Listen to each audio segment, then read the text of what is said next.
Just days after surviving an assassination attempt, Donald Trump is expected to be formally nominated by Republicans for U.S. president during what will be one of the most closely watched political conventions in recent memory.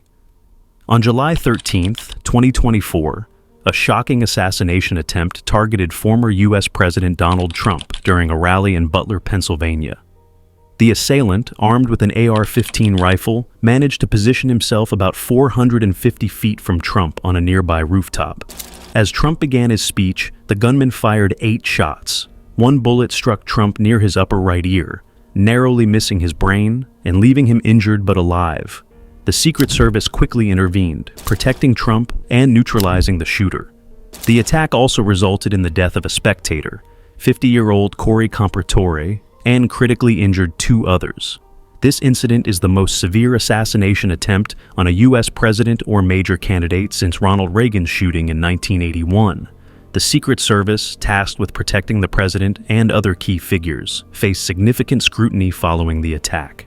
Founded in 1865 to combat counterfeiting, the Secret Service's protective mandate was established after President William McKinley's assassination in 1901. Historically, the Secret Service has faced numerous failures and challenges.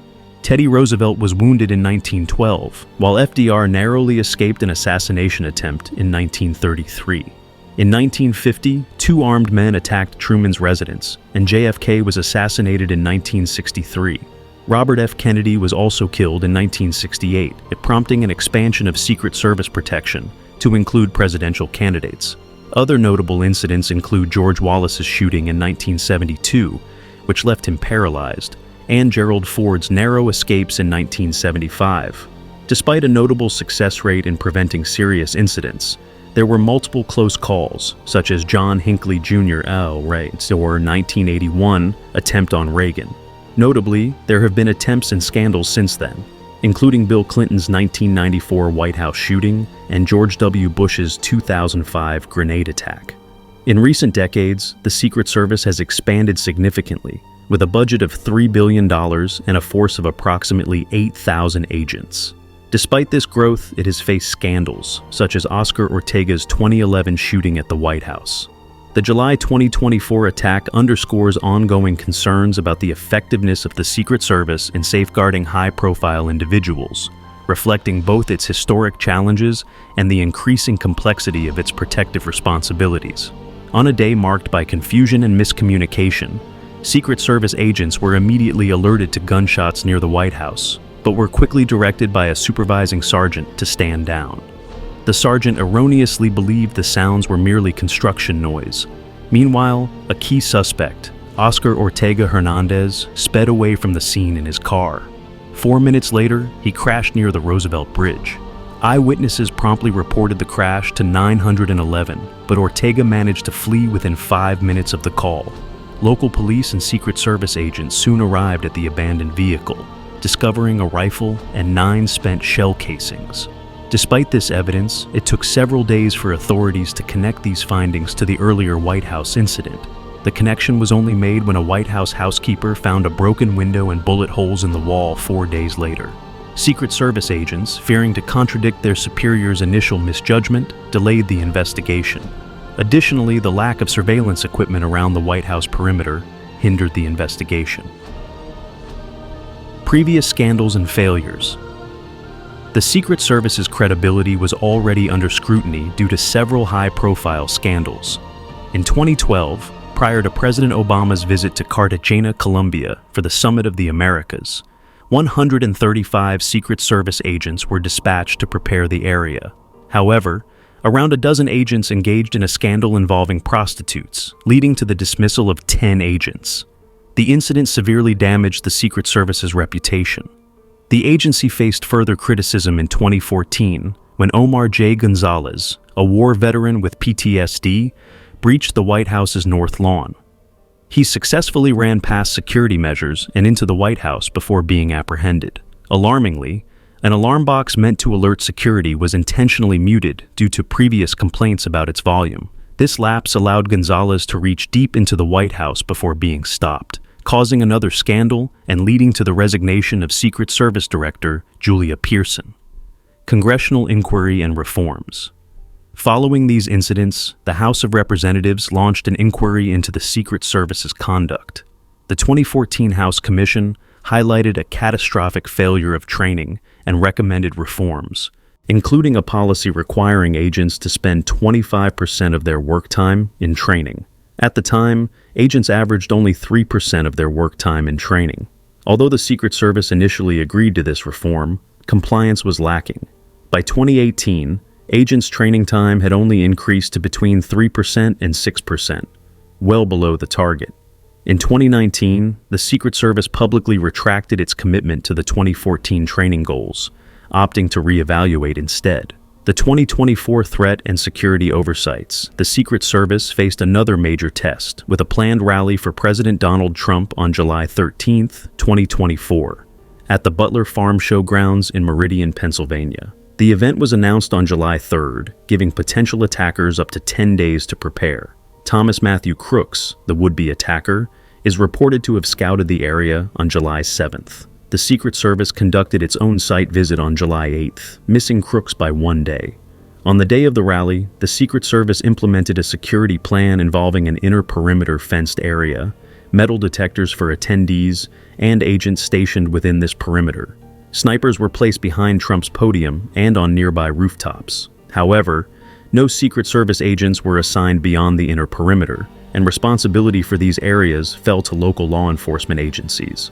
The Secret Service's handling of these incidents reveals persistent issues within the agency, from inadequate response and training to lapses in security measures. The delays in connecting the dots between the shooting incident and the crash, combined with ongoing scandals and inadequate reforms, highlight ongoing vulnerabilities in protecting high-profile figures and critical locations. The agency's failures underscore the need for continued scrutiny and effective reforms to ensure the safety and security of national leaders. Conflicting accounts and oversights. The security arrangements for President Trump's rally on July 13, 2024, revealed significant discrepancies. According to Secret Service Director Kimberly Cheel, local law enforcement was responsible for securing warehouses outside the inner security perimeter. Cheel stated that although officers were present in the southernmost warehouse closest to the venue, they were not assigned to guard the rooftops due to safety concerns. However, an independent analysis by the Washington Post highlighted that the roofs of the barns where Secret Service snipers were stationed were steeper than those of the warehouses outside the perimeter. Local law enforcement agencies have contradicted this, claiming they were not tasked with guarding the warehouses. Instead, most local officers were assigned within the inner perimeter, with only a few handling traffic duties outside. The local police provided 7 snipers to support Secret Service snipers, but none were placed on the rooftops of the warehouses. 4 of these snipers were stationed within the inner perimeter, while the remaining 3 were positioned in a warehouse behind the southernmost one, limiting their visibility of the northern warehouse, where the shooter ultimately positioned himself. Shooter's preparations.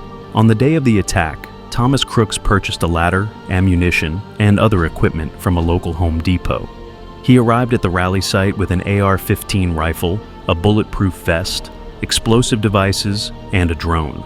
Crooks used the drone to survey the rally area, likely noting the absence of snipers on the warehouses to the north and the lack of security on a nearby water tower.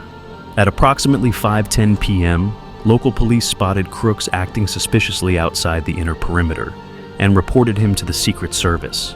Despite this, he blended into the crowd and was not immediately apprehended. Around 5:30 p.m., he was seen with a rangefinder, possibly measuring distances between the warehouses and the podium. Local police once again reported his suspicious activity, but lost sight of him. Security breach and shooting.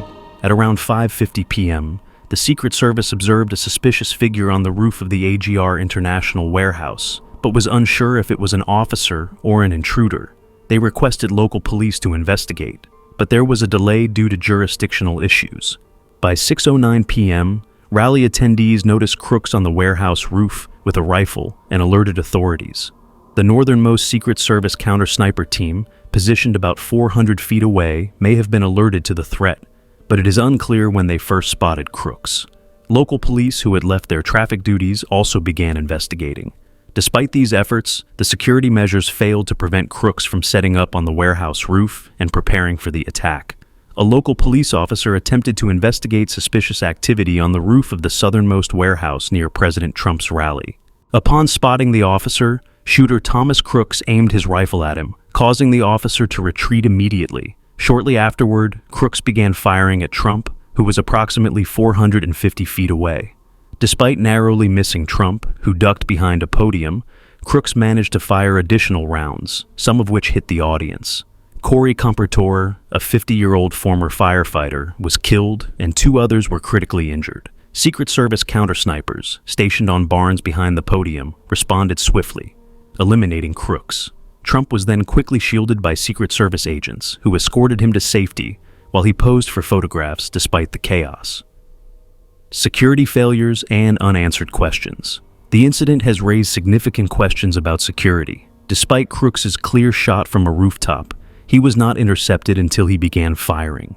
The motives behind Crooks's attack remain unclear, and he left minimal evidence to determine a definitive reason for the assault. Historically, motives for such high-profile attacks are often elusive, with past assassins driven by varied and sometimes irrational reasons. The attack on Trump represents the most severe Secret Service failure since the 1981 assassination attempt on Ronald Reagan. This incident overshadows previous security lapses during the Obama, Bush, and Clinton administrations. As the investigation continues, conflicting reports about the nature of the injury Trump sustained, initially suggesting shrapnel but later confirmed as a bullet, have fueled conspiracy theories and public confusion. In summary, the attack on Trump has become a pivotal historical event, sparking intense scrutiny and speculation. The evolving story, marked by significant security oversights and unanswered questions, will likely remain a topic of discussion for years to come. Thanks for watching, and subscribe to our channel for more interesting updates.